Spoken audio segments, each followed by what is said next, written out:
Senhor nosso Deus, nosso amado, bendito Pai, queremos viver o novo do Senhor. E o Senhor tem falado conosco desde a sexta-feira de como viver este novo. Aqueles que estão prestando atenção, estão atentos a tudo que o Senhor já tem falado, meu Deus, desde sexta, ontem à noite, hoje pela manhã, e o Senhor falará nesta noite, e sei que o Senhor falará nos próximos dias. O Senhor tem nos ensinado a viver o seu novo, o novo do Senhor para este novo ano e para todos os outros anos que virão. Fale ao nosso coração, que o Teu Espírito Santo ministre ao nosso coração a Tua vontade, a Tua verdade, os Teus propósitos. Que o Senhor, meu Deus, venha fazer isso em nossas vidas. Que a Tua palavra, ela traga edificação, consolação, exortação às nossas vidas, Pai. É o que nós oramos e Te pedimos em nome de Jesus. Amém e graças a Deus. Imagine um explorador que possui um mapa de uma ilha muito famosa.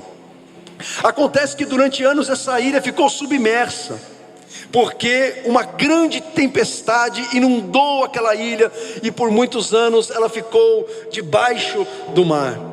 Mas aconteceu que, passado muitos anos, o mar baixou e aquela ilha surgiu novamente naquele oceano distante. Então aquele explorador, ele correu para o seu barco, pegou um mapa que ele tinha daquela ilha e então ele foi para aquela ilha. Mas o grande erro, o erro fatal que ele cometeu foi pegar aquele mapa para aquela ilha que já não era mais a mesma ilha antes de ser submersa pelo mar. Enquanto a ilha estava debaixo da água, as correntes marítimas e a pressão que a água impôs sobre aquela ilha mudou totalmente a geografia e o terreno daquela pequena porção de terra. Ao tentar caminhar pelo novo terreno, com aquele mapa velho que já não servia mais, o explorador, ele sofreu naquele lugar. No lugar onde havia praia, agora era penhasco. No lugar onde havia rios, agora é um lugar ermo. Onde havia uma trilha, agora existe uma mata fechada. Então ele, com aquele mapa antigo naquele lugar novo, ele não podia mais explorar aquele lugar como ele gostaria. Assim, meus irmãos, é também a nossa vida. Muitas vezes queremos viver o novo ano de Deus. Nós viramos o ano de dezembro para janeiro e nós escrevemos aqui nos nossos alvos para 2026 ou para o novo ano que está começando: Senhor, eu quero coisas novas na minha vida, eu quero o novo do Senhor para a minha vida. Mas carregamos no novo ano os mapas velhos que nós utilizamos para viver a nossa vida de uma forma que não está nos abençoando. Nós não podemos viver o novo de Deus com os mapas antigos, com os mapas velhos que nos trouxeram até aqui.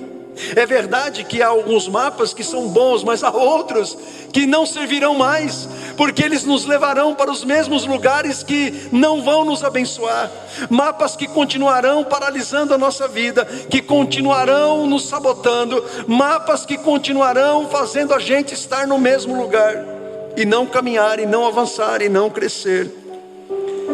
Para pisar na terra nova que Deus tem preparado para nós, nós precisamos de um novo guia, de um novo mapa. Para viver o novo ano de Deus, para viver o novo de Deus, não basta mudar o calendário, não basta você mudar a folhinha do seu calendário de dezembro para janeiro. Para viver o novo de Deus, é necessário que o nosso interior acompanhe, esteja alinhado com o novo que Deus tem preparado para nós. Você está entendendo? Diga amém. Muitas vezes o nosso novo ano entre aspas, é o ressurgimento de oportunidades que nós já tivemos. Porque de repente você está no mesmo cenário, você está no mesmo terreno, a sua família, o seu trabalho, a sua cidade, a sua vizinhança, a sua igreja, mas as condições espirituais, as condições emocionais, as condições mentais precisam ser novas, precisam ser diferentes. Você precisa de novos mapas que guiem você nesse sentido. Como construir essas novas condições? É isso que eu quero compartilhar com você nesta noite. Você está comigo? Diga amém. Então, em primeiro lugar, você precisa buscar uma nova mentalidade. Uma nova mentalidade. A mudança na nossa vida começa muitas vezes na forma como nós pensamos. A mudança de vida começa na forma como nós processamos a realidade. Se a sua mente não muda, o ciclo se repete. A nossa mente, irmãos, ela tem um poder muito grande na nossa vida. Você sabe que à medida que nós vamos crescendo desde a nossa infância, à medida que vamos nos desenvolvendo, nós vamos desenvolvendo crenças dentro de nós. E quando eu falo crenças, eu não estou me referindo a doutrinas, eu não estou me referindo a dogmas, eu não estou me referindo àquilo que nós encontramos na Bíblia como crença, no sentido de fé, no sentido daquilo que cremos como verdade de Deus. Quando eu falo crença, eu estou falando no sentido psicológico, daquilo que são as verdades que nós desenvolvemos ao longo da nossa existência. Acontece que muitas das nossas crenças, elas que são as nossas verdades individuais, muitas das nossas crenças que nós desenvolvemos ao longo da vida, elas estão muito distantes da realidade, elas estão muito distantes da verdade, elas estão muito distantes da verdade, inclusive de Deus e da palavra do Senhor. Por exemplo, quais são as crenças que você tem a respeito de você mesmo? Da sua identidade pessoal, de quem você é como pessoa. O que você pensa sobre si mesmo? Qual é a história que você conta da sua história? Quando você se olha no espelho, o que você vê? Quais são as crenças que você tem a respeito de você mesmo? Eu vou dar um exemplo que pode ser comum e muitas pessoas, talvez aqui ou algumas, podem se identificar com o que eu vou dizer. Quantas pessoas que quando eram crianças ouviram dos seus pais ou dos seus criadores palavras do tipo: olha, você nunca será nada na vida, olha, você é uma pessoa muito preguiçosa, olha, você é uma pessoa que não vai conseguir isso que você está falando, você é uma pessoa incapaz, você é uma pessoa horrível, você é uma pessoa que não vai conquistar esse sonho que você está dizendo que você quer para a sua vida. E eu poderia aqui proferir palavras que não convém serem ditas aqui nesse lugar. Talvez o seu pai e a sua mãe usaram adjetivos para você que te humilharam, que te denegriram, que te diminuíram, que destruíram com sua autoestima, com seu amor próprio. Então você cresceu acreditando nessas mentiras, você transformou essas mentiras numa verdade. E muita gente se converte, aceita Jesus como seu Salvador e traz essas mentiras sobre si mesmo para a sua vida cristã. Então você precisa mudar a sua mente, a sua forma de pensar sobre si mesmo. Quais foram as mentiras que contaram a seu respeito, que você tem trazido até hoje para a sua vida? Quais são as mentiras que você está trazendo da sua vida para 2026 e para os próximos anos que virão? Estou dando apenas um exemplo de crenças sobre si mesmo. A gente pode falar sobre outras crenças. Quais são as crenças que nós desenvolvemos ao longo do nosso crescimento, do nosso desenvolvimento enquanto pessoas? Por exemplo, sobre família. O que nós pensamos sobre família? O que nós pensamos? Quais são as nossas crenças sobre paternidade, sobre maternidade, sobre ser pai, sobre ser mãe, sobre ser um profissional? Quais são as nossas crenças sobre dinheiro, sobre ter dinheiro, não ter dinheiro? Quais são as nossas crenças sobre sexo, sobre sexualidade, sobre intimidade sexual dentro do casamento? Quais são as nossas crenças sobre amizade, sobre relacionamento? Quais são as nossas crenças sobre Deus, sobre igreja? Irmãos, quantas pessoas tendo crenças erradas sobre igreja. E sempre quando você tiver uma crença errada, inadequada, limitante ou destrutiva, que seja o nome que você queira dar, sobre qualquer coisa que se refere à sua vida. A sua relação com isto será uma relação errada, será uma relação limitante, será uma relação que vai te sabotar, será uma relação que vai fazer com que você não cresça naquela área.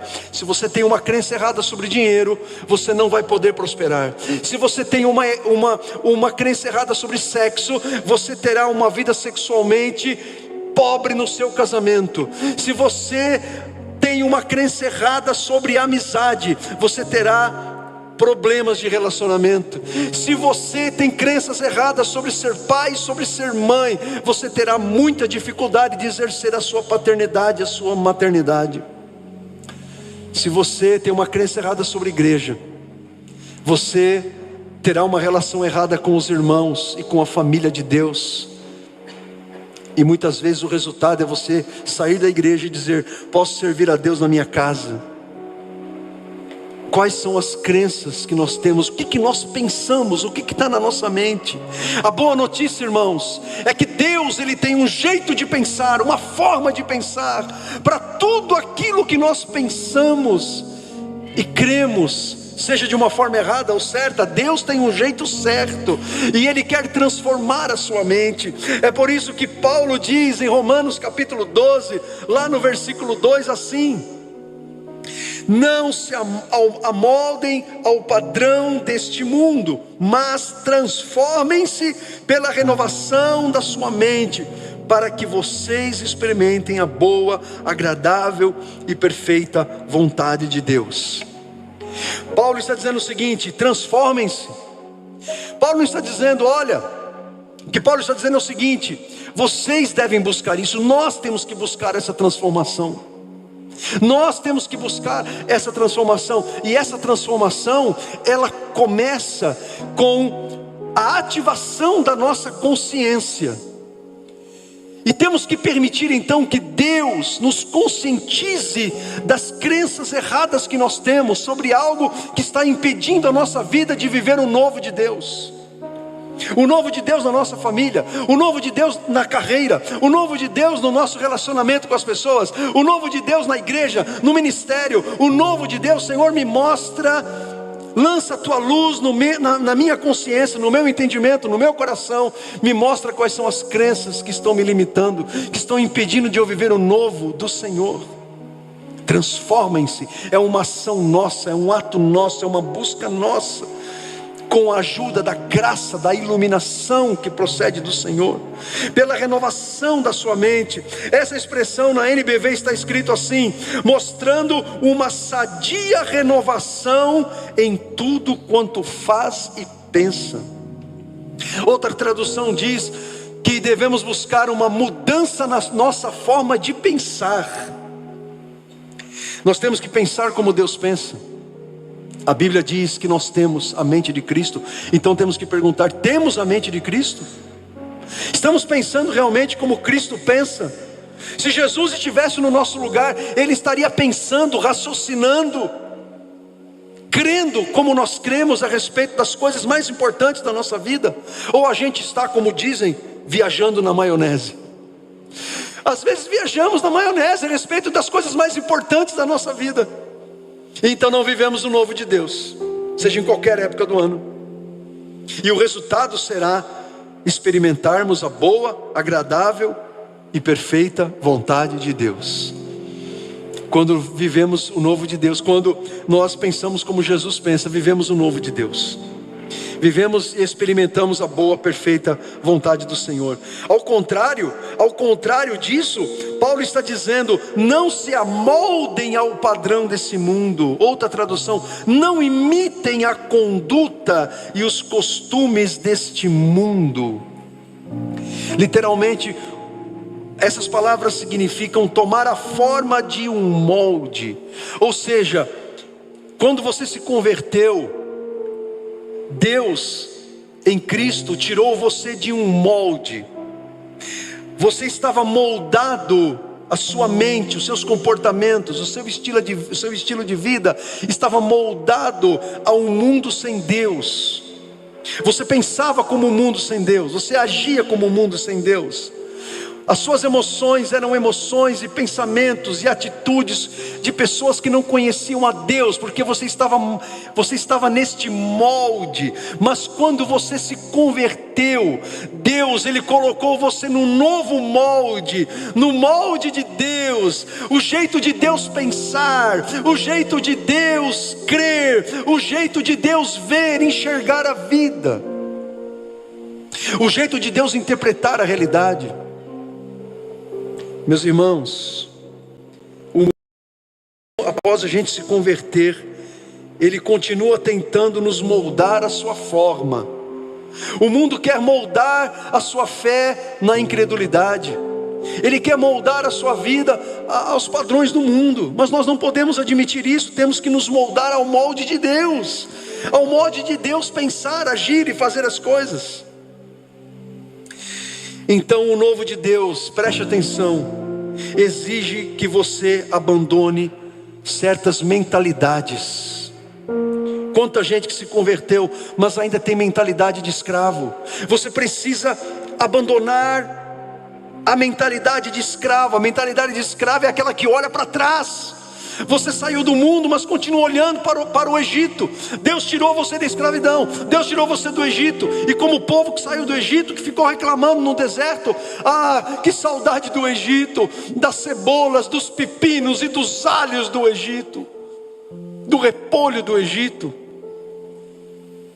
Aquele povo não entrou no novo de Deus porque teve saudade da escravidão, e eles não desfrutaram o novo de Deus e não entraram na terra prometida. Então você precisa abandonar a mentalidade de escravo. Se você sente saudade da cerveja, se você sente saudade do cigarro, se você sente saudade da maconha, do crack, da prostituição, se você sente saudade, é porque você ainda tem uma mentalidade de escravo. Quem sabe você só tomou um banho de piscina. Você precisa nascer de novo, para que você receba a mentalidade de filho, que não olha para o Egito, não olha para trás, mas olha para frente, olha para a promessa que Deus tem para você. O novo de Deus exige que você abandone a mentalidade de escassez. A pessoa se converteu, é verdade, mas ela se converteu, mas continua tendo aquela mentalidade de escassez. A mentalidade de escassez, se você a possui, ela faz você acreditar o tempo todo que as coisas vão te faltar. E se você acredita que as coisas vão te faltar, é porque a sua fé ainda é uma fé imatura. Você não crê no Deus que pode suprir todas as suas necessidades. Então o que você faz? A mentalidade de escassez faz você colocar o trabalho à frente de Deus, colocar o trabalho à frente da família. A mentalidade de escassez faz você arrumar 2, 3 empregos, e aí você não ora mais, não passeia mais, não descansa mais, não namora mais o marido e a esposa. E você retém, você não dá, você não doa, porque as coisas vão faltar. A mentalidade de escassez. Tem gente que faz estoque de sabonete, estoque de pasta de dente, estoque de papel higiênico. Pelo amor de Deus, irmãos, mentalidade de escassez. Guarda coisa que não vai usar. Quanta gente que tem um quartinho lá na casa, que tem um monte de tranqueira, de entulho que você não usa, que está lá embolorando. E sabe o que vai acontecer, meu irmão? Quando você morrer, alguém vai entrar naquele quarto e vai tacar fogo em tudo, vai jogar fora. Verdade. E você poderia estar usando aquele cômodo para alguma coisa prestável, né? Alguma coisa que presta. Ah, meus irmãos, a mentalidade de escassez. Quanto crente com mentalidade de escassez acha que vai faltar? Não posso ir no culto hoje porque vai faltar. O novo de Deus exige que você abandone a mentalidade de vítima. A pessoa se converteu, recebeu uma nova identidade, agora é um filho de Deus, é um vitorioso, é salvo, perdoado, mas a mentalidade ainda continua de vítima. Eu sou um coitadinho, Eu sou uma vítima dos meus pais, sou uma vítima da criação que tive. Eu cresci num lar difícil. Eu cresci num lar disfuncional. Eu cresci num lar onde eu sofri todo tipo de violência. Coitadinho de mim. Falaram de mim certa vez, falaram aquilo de mim, e agora? Mentalidade de vítima. Você precisa abandonar a mentalidade de vítima, porque aquilo que falaram de você não descreve quem você é. Aquilo que falaram de você não torna você essa pessoa que você foi dita que é. Você está entendendo? Sim ou não?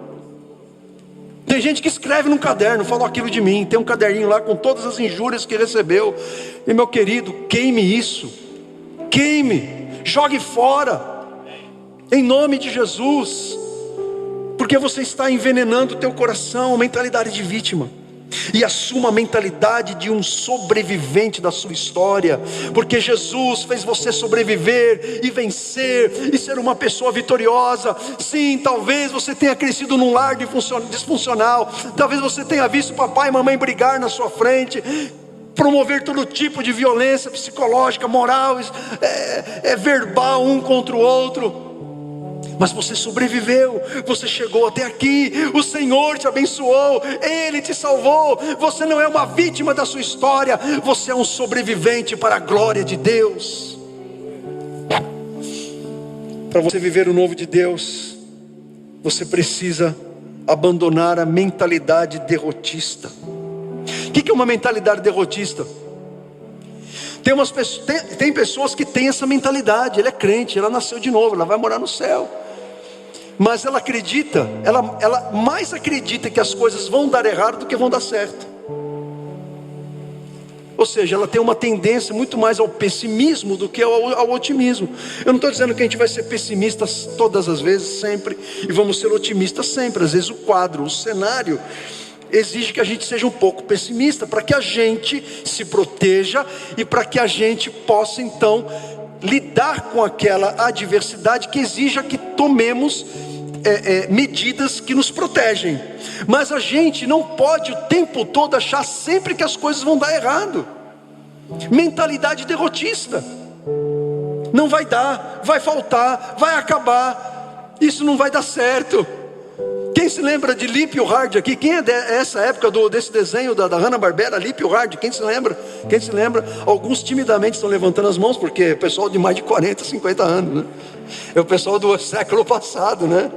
O pessoal que nasceu nesse século nunca assistiu Lip e o Hard. Era um leão e uma hiena. Então o leão era super otimista, a hiena vivia dizendo: ó vida, ó céu, ó azar, isso não vai dar certo. Jesus amado. Então, se você quer viver o novo de Deus, busque uma nova mentalidade, uma nova forma de pensar. Para viver o novo, em segundo lugar, busque um novo coração. O coração na Bíblia é o centro das nossas decisões, é o centro das nossas emoções. É óbvio que nós estamos falando desse músculo que bombeia o sangue para o nosso corpo, como quando falamos de coração. Estamos falando dessa central das emoções, a central das nossas decisões. O Senhor Jesus, Ele falou muito sobre o coração. Eu quero compartilhar com você aqui, queria que você prestasse atenção sobre algumas coisas importantes, algumas verdades sobre o que Jesus falou sobre o coração. Primeiro, Jesus Ele nos ensina que o coração é uma fonte. Ele diz: as coisas que saem da boca vêm do coração, e é isso que contamina o homem. Pois do coração saem, veja, Jesus está dizendo que o coração é uma fonte. Do coração saem os maus pensamentos, os homicídios, os adultérios, as imoralidades sexuais, os roubos, os falsos testemunhos e as calúnias. Mateus 15, versículos 18 e 19. Do coração sai. Ou seja, sempre quando pecamos, quando cometemos um pecado que nos contamina, segundo Jesus, este pecado tem uma origem: o coração está contaminado. Mas o coração ele pode ser uma fonte também de coisas boas. Se o seu coração tiver coisas boas, se você nutrir o teu coração com coisas sadias, abençoadas, que Deus aprova, o teu coração será uma fonte de coisas boas. Por isso que Jesus, ele também diz que o coração, que no nosso coração está as coisas mais importantes da nossa vida. No seu coração, preste atenção, está aquilo que realmente você ama. No seu coração estão as coisas que têm um significado especial para você. Ou seja, no seu coração estão os teus tesouros. Quais são os tesouros que estão no teu coração? Jesus vai dizer em Mateus 6:21: onde estiver o seu tesouro, ali também estará o seu coração. Onde estiver o seu tesouro, lá estará o seu coração. Ou seja, o teu coração busca aquilo que é importante para você, aquilo que é significativo para você, aquilo que tem um valor especial para você. Acontece que esse tesouro pode ser coisas que Deus desaprova. É um tesouro para nós. Tesouro não significa necessariamente algo bom, sadio, espiritual. Tesouro é aquilo que é importante para o nosso coração, é aquilo que toma o lugar do nosso coração. Ou seja, o tesouro pode ser uma coisa boa, mas pode ser uma coisa ruim. É aquilo que é atraído, é aquilo que atrai o nosso coração, que leva o nosso coração àquela coisa que para a gente é um tesouro. Será que há coisas que estão atraindo o teu coração, que são o seu tesouro, mas que Deus desaprova, que está tomando o lugar de Jesus no teu coração? Porque no coração está aquilo que você mais valoriza, no seu coração está aquilo que você mais ama, e no seu coração está aquilo que você dedica mais tempo e energia. O que nós estamos gastando, com o que estamos gastando mais tempo e energia? Às vezes estamos gastando tempo e energia com coisas que nos distraem, é verdade, que nos traz um certo descanso emocional, mas que pode ser uma espécie de escravidão. Por exemplo, se você passa a madrugada inteira jogando videogame, enquanto a sua esposa está chamando você para fazer sexo, isso tem alguma coisa errada. Se você está acariciando mais seu joystick do que a sua esposa. Os da psicanálise aqui, eu sou psicólogo, mas não sou psicanalista, diriam que há alguma relação aí estranha entre você e o seu joystick. Freud diria isso. Você entendeu, né? Então, meu querido, o que são os seus tesouros? Certo? Por isso que Jesus diz que o nosso amor a Deus deve ser um amor de todo o coração. O maior mandamento da lei: ame a Deus de todo o coração. De todo o coração. O amor que devotamos a Deus deve ser um amor maior do que todos os outros amores. O nosso amor a Deus é um amor que deve vir em primeiro lugar. Devemos amar a Deus acima de tudo e de todos. Porque se Deus for o nosso tesouro, o nosso maior tesouro, lá estará o nosso coração. Estará no nosso Criador, no nosso Deus, no nosso Salvador, no nosso Redentor. Então todas as outras coisas serão secundárias. Não sem importância, mas Deus será a primazia na nossa vida. Jesus, ele fala da parábola do semeador em Mateus 13. Na parábola do semeador, ele compara o coração das pessoas, o coração de cada pessoa que recebe a palavra de Deus. Ele compara a um solo, a um terreno que recebe uma semente. Ele começa dizendo: o semeador saiu a semear. Então você tem o solo e você tem a semente. E Jesus, ele vai explicar que a semente é a palavra de Deus. O semeador são os pregadores, são os crentes, é a igreja que semeia a palavra, que prega a palavra. E quando pregamos a palavra está sendo semeada como uma semente espiritual nos corações, como está acontecendo aqui agora nesse momento com você e com aqueles que nos assistem ao vivo pela internet, ou que ouvirão essa mensagem que está sendo gravada. Acontece que cada solo, cada coração recebe a palavra de Deus, essa semente, de um jeito diferente, porque os corações são diferentes. Assim como os solos e os terrenos não são iguais, os corações são diferentes. E aí Jesus ele vai dizer que existe o solo que é à beira do caminho, onde cai a semente e ela não frutifica. Por quê?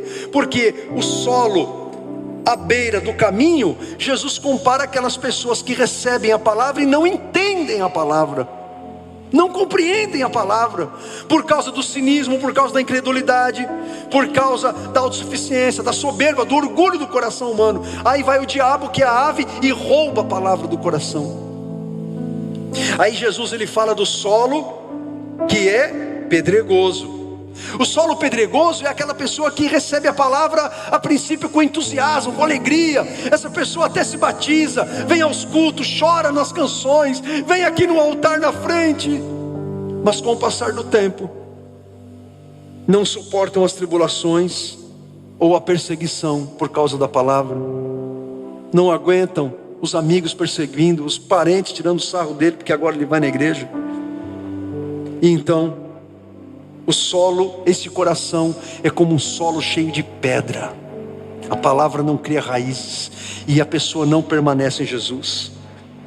O terceiro solo é o espinhoso. O solo espinhoso é aquele coração, é aquela pessoa que também recebeu a palavra com alegria, com entusiasmo e tal, vem à igreja, dá o nome para o batismo, recebe o certificado de batismo, uma coisa linda, mas são consumidos pelas preocupações da vida e pelo engano das coisas materiais. O coração ainda está nas coisas, o coração é consumido pela preocupação. A pessoa não crê que Jesus vai ajudá-lo a vencer as dificuldades. É a pessoa com a mentalidade da escassez, vai faltar, e aí abandona o Senhor. O coração é como um solo espinhoso, a palavra não encontra lugar naquele coração para criar raízes. Mas Jesus ele diz que há a boa terra. A boa terra, e eu espero que o teu coração seja boa terra. Quem aqui cujo coração é a boa terra, levante a mão aí e dê glória a Deus. Se o seu coração é a boa terra, então a semente vai ser semeada no teu coração, e essa semente ela vai encontrar um solo espiritualmente fértil e adequado para criar raízes profundas. Então você vai frutificar para a glória de Deus. Então as pessoas que possuem esses corações à beira do caminho, o coração espinhoso, o coração pedregoso, elas não conseguem permanecer espiritualmente em pé, elas não conseguem se firmar em Cristo, em Jesus. E quem sabe você está vindo do ano anterior e dos anos anteriores com um coração endurecido, porque ainda, quem sabe, o coração de alguns aqui ainda seja um coração pedregoso, seja um coração espinhoso, ou quem sabe à beira do caminho. O Senhor ele te convida hoje: eu quero dar a você um novo coração. Porque se você está virando o ano, atravessando o ano com um coração antigo, como que o novo de Deus vai acontecer na tua vida com um coração antigo? Com um velho coração espinhoso, com um velho coração pedregoso, com um velho coração à beira do caminho, que ouve a palavra, mas está criticando o pregador, está criticando a palavra, está virando para a pessoa do lado e dizendo: mas será que isso é verdade mesmo? Eu ouvi um professor da faculdade falando que isso aí é tudo lenda, mito. Aí você ouviu alguém lá, um pretenso mestre, uma pessoa frustrada, uma pessoa infeliz, uma pessoa que está ali, achando que está fazendo um bem, está sendo um instrumento do diabo na vida das pessoas, para semear a incredulidade. Porque o diabo ele quer isso, o diabo quer afastar você da palavra, o diabo quer afastar você da igreja, da casa de Deus. Sabe o que Jesus fala na parábola do semeador? Ele explica o seguinte: que quando o diabo rouba a palavra do coração que é à beira do caminho, sabe o que Jesus explica? Ele fala o seguinte: o diabo rouba a palavra do coração para que a pessoa não crendo seja salva. Você prestou atenção no que eu acabei de dizer, nas palavras de Jesus? Olha como isso é sério, gente. O diabo, ele quer roubar a palavra do coração. Ou seja, o diabo quer fazer com que a pessoa permaneça com um coração incrédulo, cético, duvidoso, porque se ela crer, ela será salva. E o diabo não quer que as pessoas creiam, porque elas serão salvas. O diabo quer levar gente para o inferno junto com ele. E como que a pessoa crê no Senhor? Ouvindo a palavra. Romanos capítulo 10, a fé vem pelo ouvir e ouvir a palavra de Deus. Por que você acha que quando você está testemunhando de Jesus para alguém, aparece outro alguém para atrapalhar aquele testemunho, para atrapalhar o que você está falando? Quem que está fazendo aquilo? É o diabo, que está agindo no mundo espiritual para trazer confusão àquilo que você está falando, porque a pessoa está se abrindo, o diabo está só de olho, aí ele manda um secretário dele, um anjo, para dizer, vai lá fazer seu trabalho, porque o outro lá está quase crendo. Acorda aí, capeta, vai fazer seu trabalho. Aí o diabo leva alguém lá para atrapalhar aquela conversa. Gente, eu passei por isso muitas vezes. Então, você precisa permitir que Deus transforme o seu coração num novo coração. É o que ele fala para o povo de Israel através de Ezequiel no capítulo 36. Eu lhes darei um novo coração e porei um espírito novo no interior de vocês. Tirarei de vocês um coração de pedra e em troca darei um coração de carne. Ei, você precisa entender o que estava acontecendo quando Ezequiel, ele entregou essa profecia. Você sabe onde Ezequiel estava? Ele estava lá no cativeiro da Babilônia. Ele estava lá no exílio, com o povo de Judá que foi levado cativo por causa dos pecados da nação. O povo de Judá havia abandonado o Senhor. Eles haviam buscado os falsos deuses, haviam adorado as imagens de escultura, eles estavam adorando os outros deuses. Chegaram ao ponto de queimar os seus próprios filhos em oferenda aos falsos deuses. Eles quebraram a aliança com o Deus Criador. Então Deus permitiu que o seu povo fosse levado para o cativeiro para discipliná-los. O coração deles era um coração duro para a palavra do Senhor, era um coração de pedra. Eles não ouviam mais Deus clamar. Deus havia enviado muitos profetas: Elias, Eliseu, Miqueias, Daniel, Isaías, Jonas, Obadias, Sofonias e tantos outros. Mas quanto mais profetas falavam e exortavam, mais o povo se distanciava do Senhor. Coração de pedra. Deus não pode agir num coração de pedra. Deus não pode atuar num coração de pedra. Então Deus leva o seu povo lá para o cativeiro, onde eles estão sendo disciplinados. E diz a palavra de Deus que o profeta Ezequiel foi levado para esse cativeiro, porque Deus tinha um propósito ali, porque nem todos da nação haviam abandonado o Senhor. E lá os líderes da nação ficavam em volta do profeta para receber a palavra do Senhor. O povo agora ali no cativeiro estava entendendo o que estava acontecendo. Eles tinham sede da palavra de Deus, da revelação do Senhor. E então, com os líderes da nação agora se arrependendo, ouvindo a palavra, Deus estava dizendo para eles: olha, vocês chegaram aqui com um coração de pedra, mas eu vou dar a vocês um coração novo, um coração de carne, um coração que é um solo fértil para receber a minha palavra, para que vocês frutifiquem. Será que há corações de pedra aqui? Que você permita que Deus torne o teu coração um coração de carne, um coração sensível à voz de Deus, um coração que quando ouve a voz do seu pastor, atende esse chamado imediatamente. Amém? Deus, Ele quer fazer no teu coração uma cirurgia espiritual. Nós temos irmãos aqui na igreja que precisaram fazer uma cirurgia no coração, colocaram um estente, uma ponte safena, estão com um coração novo. Mas o principal coração é o coração da alma. Deus quer fazer uma cirurgia no teu coração, transformar o teu coração de pedra num coração de carne, para que você seja sensível à voz do Senhor, amém? Nutre em você então um novo coração, um coração ensinável, um coração sensível à voz do Senhor e livre de pesos desnecessários. Um coração de pedra carrega muitas vezes pesos que você não precisa carregar. Em terceiro lugar, para viver o novo de Deus, busque nova disposição. Nova disposição é uma nova atitude, são novos comportamentos, são ações diferentes. Agora, você só pode ter uma nova disposição se você tiver uma nova mentalidade e um novo coração.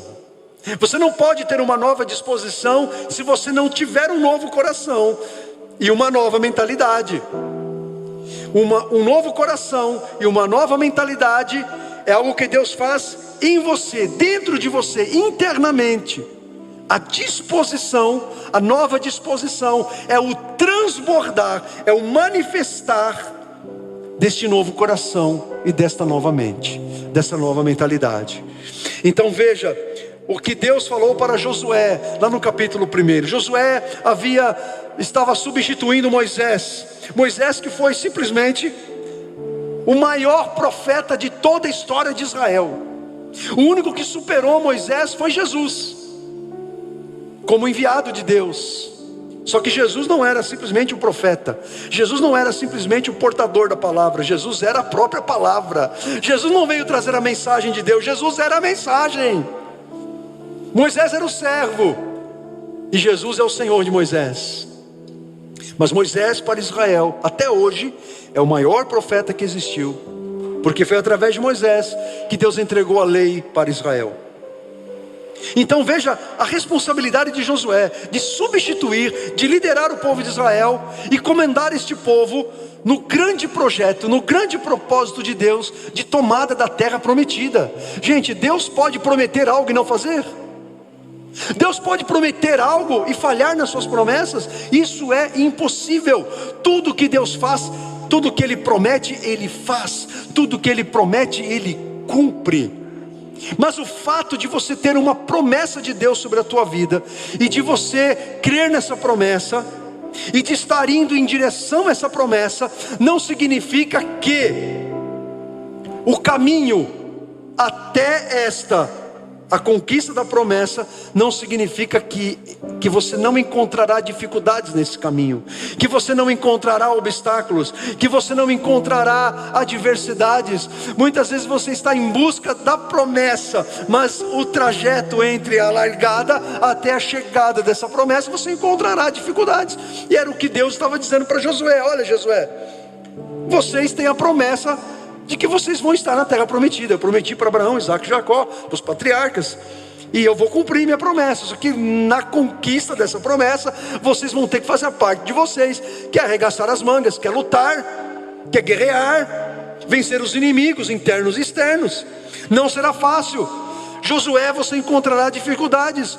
Por isso, Josué, você precisará ter disposição no coração, coragem, garra, fé, e fazer aquilo que eu ordeno.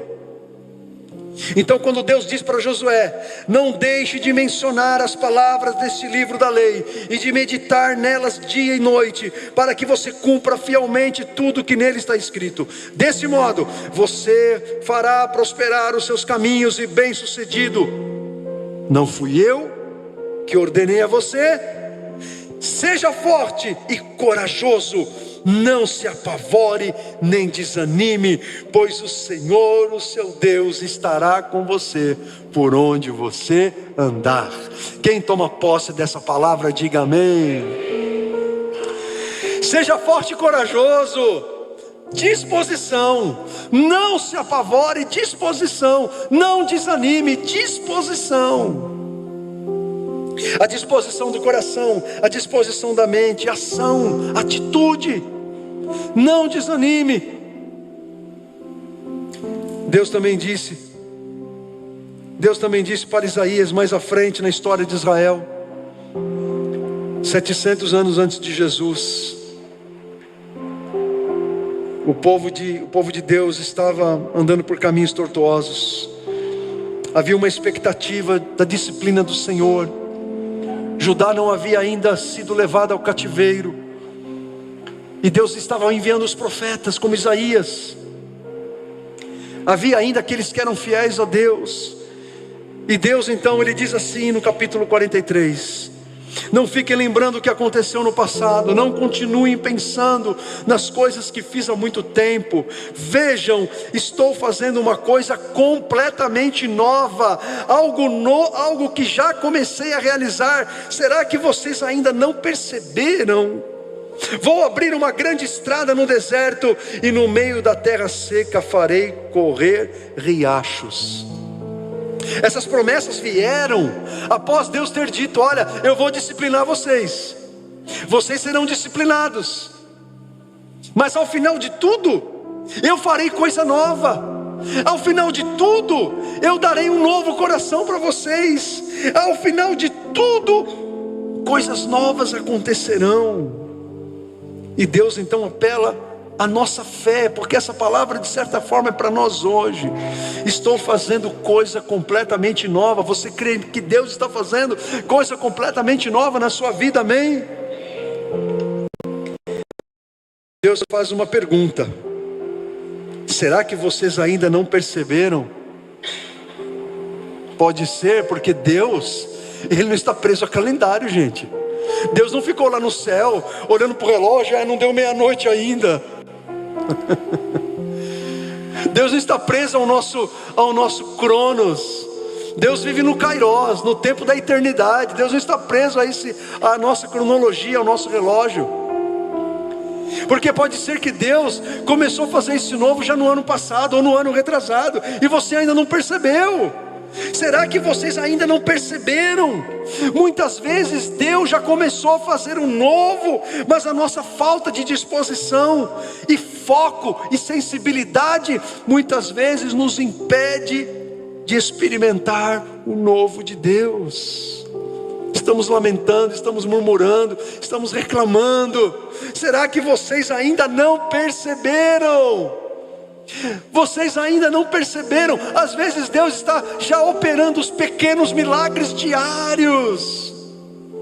Estamos lamentando, estamos murmurando, e Deus está ali sustentando, enviando maná, enviando anjos, enxugando as nossas lágrimas. Será que vocês ainda não perceberam? Deus enviando amigos, Deus enviando conselheiros, Deus dando palavra. Será que vocês ainda não perceberam? Deus sustentando a sua vida, tirando água da rocha, dando de beber a você, dizendo para você: come e descansa, como disse para Elias. Será que você ainda não percebeu o que Deus está fazendo?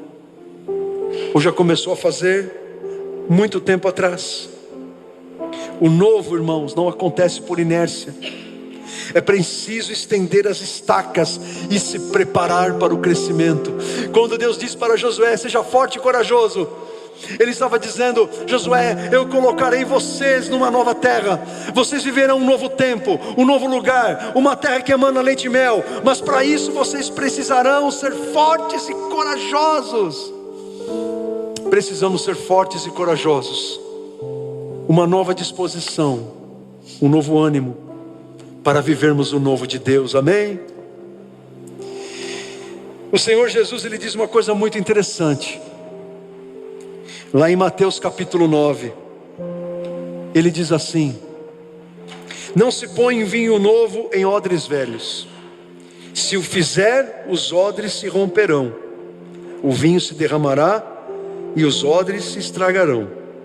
Ao contrário, põe-se vinho novo em odres novos, e ambos se conservam. O que Jesus está querendo dizer? Que Ele quer derramar coisas novas na tua vida. Ele quer te dar coisas novas, experiências novas, coisas novas, lindas e maravilhosas. Agora, como que Deus pode derramar um vinho novo se você é ainda como um odre velho? Como Deus vai derramar algo novo num coração velho? Como Deus vai derramar algo novo numa mentalidade velha? Como Deus vai derramar algo novo, um vinho novo, algo novo, uma bênção nova numa disposição antiga, que murmura, que reclama, que não crê? Deus só pode derramar o novo se você interiormente for novo, for renovado, se você tiver uma nova mentalidade, um novo coração e uma nova disposição. Deus derramará vinho novo sobre você. O vinho que é o símbolo da alegria, da festa, da celebração. Ele quer fazer isso na tua vida em 2026 e todos os anos que virão adiante. Amém? Então quero convidar você a se pôr de pé nesta noite. Viver o novo não é uma questão de sorte, irmãos. Viver o novo não é uma questão de sorte, é uma questão de posicionamento. Você quer viver o novo de Deus, você precisa se posicionar.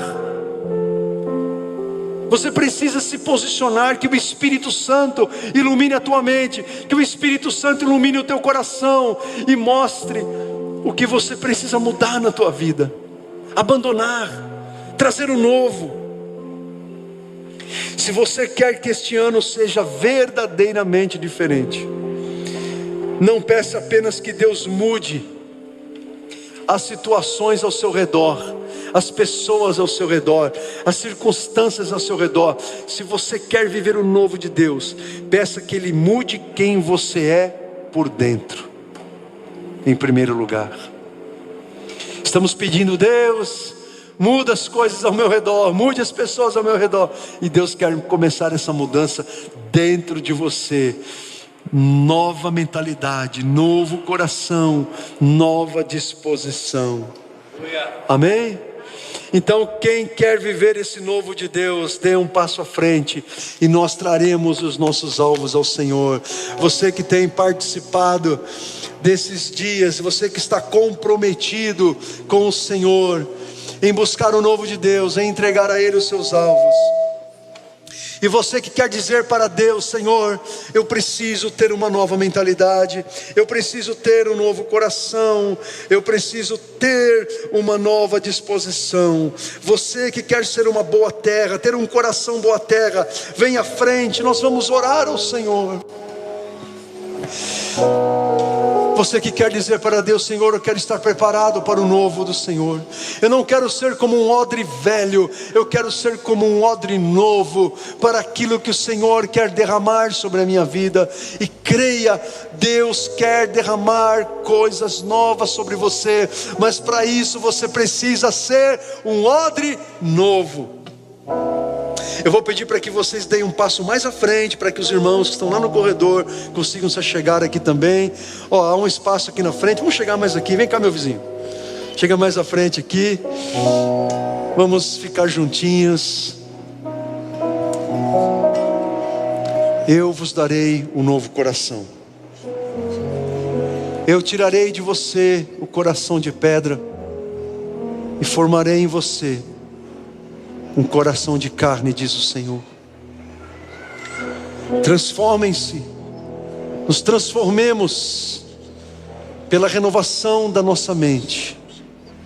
Transformemo-nos pela nossa forma de pensar, pela nossa forma de compreender a nossa história, a nós mesmos, a nossa vida, as nossas experiências. Qual é a história que você conta da sua história? Será que você não precisa ressignificar a sua história, dar um significado, não de uma vítima da sua história, mas um novo significado, o significado de um sobrevivente da sua história, porque Deus tem te sustentado até aqui. Deus tem algo novo para você, Deus tem coisas novas para você, mas você precisa buscar um novo coração em Cristo. Você precisa buscar a mentalidade de Jesus, buscar e compreender a forma de Deus pensar, pensar como Deus pensa, olhar a vida com as lentes do céu, olhar a vida com as lentes de Jesus, olhar a vida e compreender a vida com o entendimento do Senhor. Quantos de nós temos uma visão distorcida de nós mesmos, uma visão distorcida da nossa história, uma visão distorcida das coisas que nos aconteceram, e nós não conseguimos compreender que mesmo nas dores, Deus estava nos ensinando algo, e Deus quer extrair do nosso veneno o antídoto que vai nos curar, o antídoto que vai trazer o remédio que precisamos, e esse remédio, esse antídoto está em Jesus. Permita que da sua dor, Deus extraia aquilo que vai te fortalecer, aquilo que te fará crescer, que da sua dor, Deus extraia a sua força, o seu aprendizado, o seu crescimento, a novidade e o novo na tua mente, na tua história, na tua vida, no teu coração. Aleluia. Que Deus liberte você de crenças que te limitam, que te sabotam, que te diminuem, que fazem você depreciar a si mesmo, que faz você ficar paralisado numa mágoa, num ressentimento por alguém, que faz você ficar preso e ficar num ciclo de envenenamento que só faz você desejar terminar com a sua própria vida. Deus hoje quer curar você desse ressentimento. Deus quer curar você desse ressentimento. Deus quer te dar um coração perdoador, para que você perdoe aquilo que te feriu no passado, para que você viva um novo de Deus no presente e no futuro. Espírito Santo, faça isso em vidas, em mentes e corações. Senhor meu Deus, em nome de Jesus, que a tua palavra que foi pregada, a tua palavra que foi anunciada nesta noite, que o teu Espírito Santo esteja trabalhando em nossos corações esta santa semente, Senhor. Pai querido, que o Senhor nos ajude a buscar um novo coração. Quantas pessoas aqui, Senhor, precisam de um novo coração? Quem sabe corações endurecidos, corações de pedra entraram nesse lugar aqui nessa noite. Que esses corações sejam transformados, Senhor, em corações de carne, em corações de gente que te ama, em corações de gente que te serve, em corações de gente que te adora, coração de gente, Senhor, que crê na palavra e nas promessas do Senhor.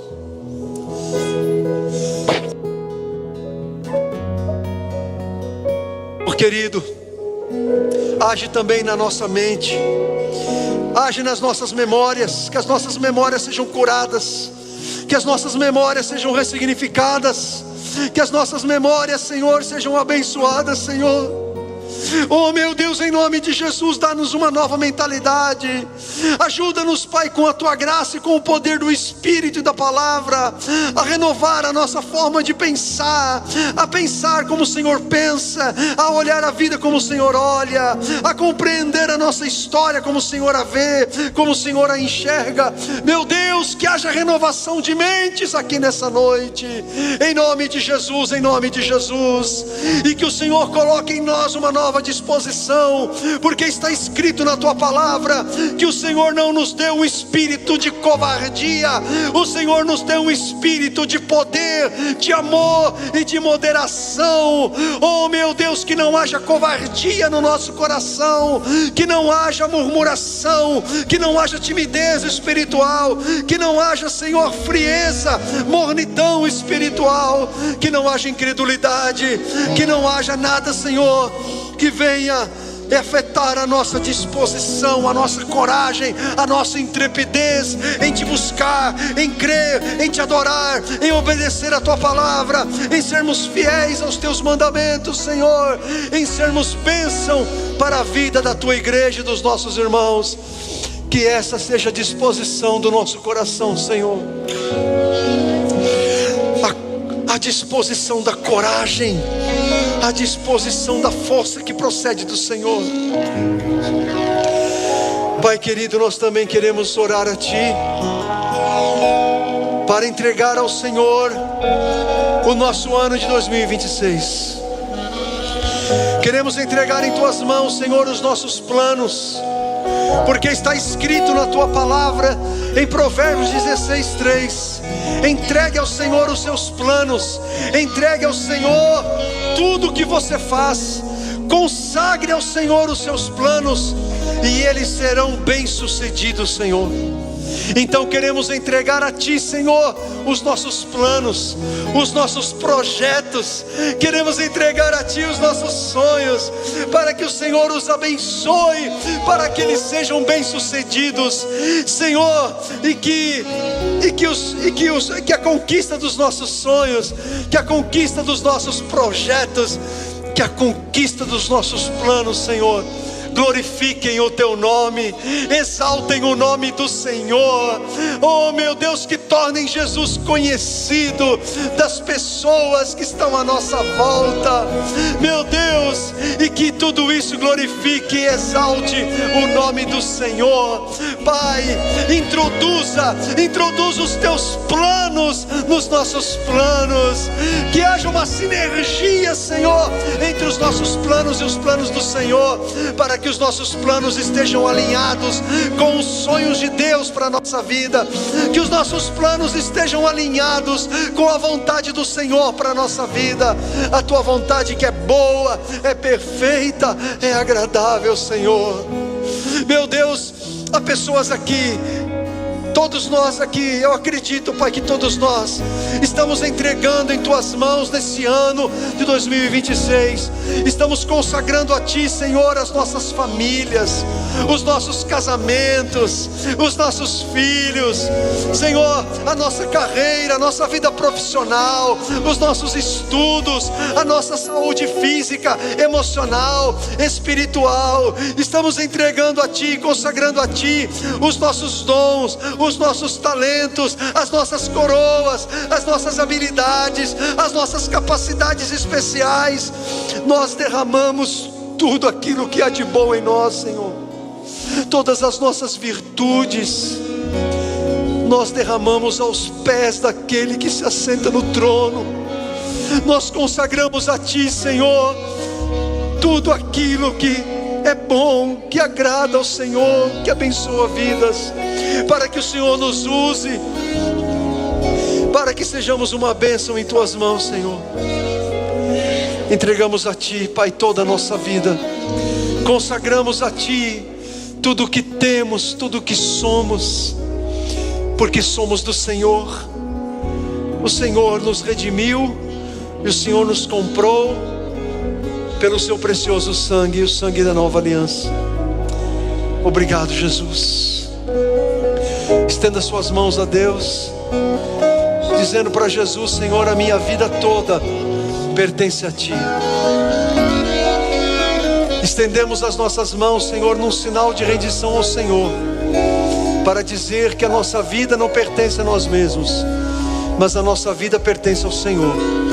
E como é bom, Senhor, como é bom depender de Ti, como é bom confiar no Senhor, como é bom não sermos autossuficientes, como é bom, Jesus, estar em Tuas mãos, sob os Seus cuidados, nosso sumo pastor. Como é bom andarmos na Tua presença, Senhor, em nome de Jesus.